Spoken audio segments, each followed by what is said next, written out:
Beneath the marbled temples and philosophical ideals of ancient Greece lies a hidden world, a world of secret rituals, mind-altering substances, and a culture far more intoxicated, literally, than our history books let on. Socrates warned against indulgence, while Plato spoke of higher realms. But behind closed doors, priests drank potions to contact the gods, and warriors may have gone into battle under the influence of psychoactive herbs. Tonight, we uncover the dark, mind-bending truth about drug use in ancient Greece. Once a year, in total secrecy, thousands would walk from Athens to the sanctuary of Demeter at Eleusis. Politicians, poets, even generals, all equal in this sacred rite. The center of this mystery cult, a ceremonial drink known as kykeon. It sounds innocent, just barley, water, and mint, but some scholars believe the real version had something more powerful. Modern researchers like Carl Ruck and ethnobotanist Terence McKenna suggest that ergot, a fungus that grows on barley and contains alkaloids similar to LSD, was the secret ingredient. In other words, the most celebrated religious ritual in ancient Greece might have been one long psychedelic trip. Even Plato, who was initiated, said it revealed the secrets of life, death, and rebirth. But we'll never know for sure.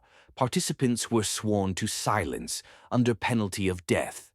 Just imagine a sanctioned mass hallucination, guarded by law, and revered by society's elite. Atop Mount Parnassus, the Pythia, Delphi's high priestess, would inhale vapors from a chasm and fall into a trance. She mumbled cryptic prophecies, interpreted by male priests, and believed to be the direct voice of Apollo himself. But modern science paints a different picture. In the 1990s, geologists discovered that fault lines beneath the temple released ethylene and methane, narcotic gases. Ethylene, in particular, can cause euphoria, hallucinations, and out-of-body experiences. The Pythia wasn't just inspired, she was chemically altered. Riddles like "you will go, you will return, never in war will you perish" weren't divine poetry. They were spoken by a woman under the influence of intoxicating geological forces, the future of cities, empires, and kings, shaped by a high priestess. Literally high. Then there were the followers of Dionysus, the god of wine, ecstasy, and chaos. While wine was common, the Bacchae, his female devotees, took intoxication to terrifying extremes.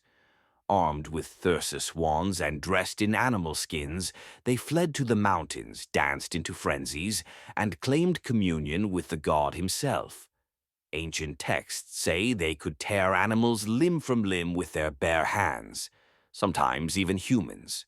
While wine was central, evidence suggests herbal additives may have been used. Mandrake, opium poppy, and henbane, plants known for their hallucinogenic or delirium-inducing properties. This wasn't about pleasure. It was about transformation through madness, surrendering identity, reason, even morality. In Euripides' tragedy, the Bacchae, a mother under Dionysian frenzy, unknowingly kills her own son. That wasn't fiction, it was a warning. The line between ecstasy and insanity was dangerously thin. Beyond the temples and rituals, drug use touched daily life too. Physicians like Hippocrates used opium as early as the 5th century BCE to relieve pain. Poppy symbols appear on offerings to Asclepius, the god of healing. Theophrastus, a student of Aristotle, wrote about hemlock, belladonna, and datura, plants that can sedate, kill, or enlighten, depending on the dose. In war, Spartan warriors were rumored to take herbal mixtures before battle. Some of these may have numbed pain or made them fearless. Even common folks had access to substances that today would be considered dangerous drugs.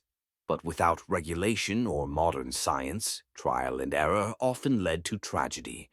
For the Greeks, the divine and the dangerous were often one and the same. Modern narratives paint ancient Greece as the birthplace of reason and democracy, and it was.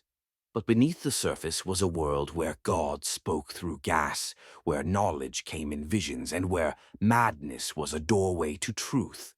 Their drugs weren't recreational, they were sacred, mystical, sometimes fatal. What if our sanitized version of Greek history is missing the very thing that gave birth to its most profound ideas? The trip, it seems, came long before the philosophy. The ancients weren't just thinking outside the box, they were dissolving it entirely. If this episode opened your eyes to the hidden layers of history, consider subscribing for more forgotten truths. Leave a comment below. What dark secrets of the past should we explore next? Until then, stay curious and stay careful.